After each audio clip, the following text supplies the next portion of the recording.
శ్రీ గురుభ్యో నమః. శ్రీ మహాగణాధిపతియే నమః. శ్రీ లలితా మహాత్రిపుర సుందర్యై నమః.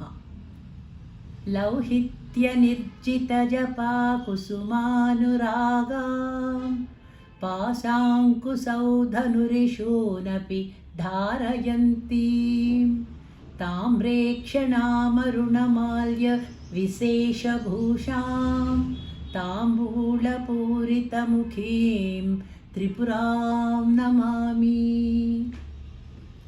శ్రీ శంకర భగవత్పాదులు రచించిన సౌందర్య లహరి చాలా విశిష్టమైన స్తోత్రరాజము. ఈ స్తోత్రంలో శివశక్తులకు భేదము లేదు అని తెలియచేశారు శంకరులు. సౌందర్య లహరిలోని 100 శ్లోకాలకు అర్థాన్ని మనం తెలుసుకున్నాము కదా.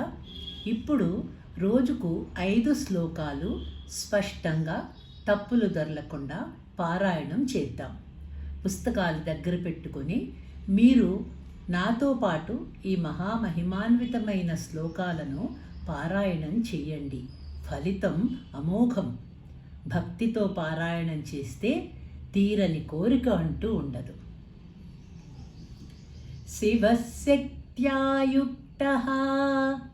యది భవతి శక్తః ప్రభవితుం న చేదేవం దేవః న ఖలు కుశలస్పందితుమపి అతస్త్వామారాధ్యాం హరిహరవిరించాదిభిరపి ప్రణంతుం స్తోతుం వా కథమకృతపుణ్యః ప్రభవతి. తనీయాన్సన్ పాన్సున్ తవ చరణపన్కేరుహభవం విరించిః సంచిన్వన్ విరచయతి లోకానవికలం. వహత్యేనం శౌరిః కథమపి సహస్రేణ శిరసాం హరః సంక్షుద్వైనం భజతి భసితో ధూళనవిధిం.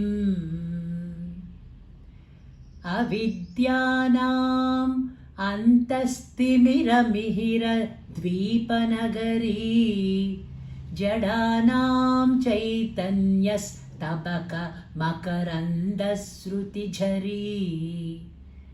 దరిద్రాణాం చింతామణిగుణనికా జన్మజలధౌ నిమగ్నానాం దంష్ట్రా మురరిపువరాహస్య భవతి.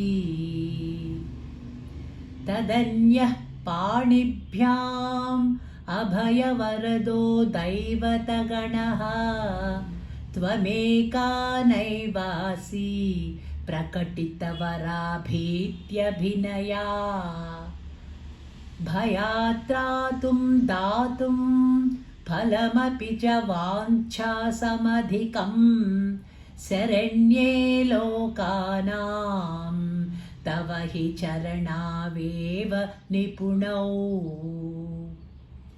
హరిస్త్వామారాధ్యా ప్రణతజన సౌభాగ్యజననీం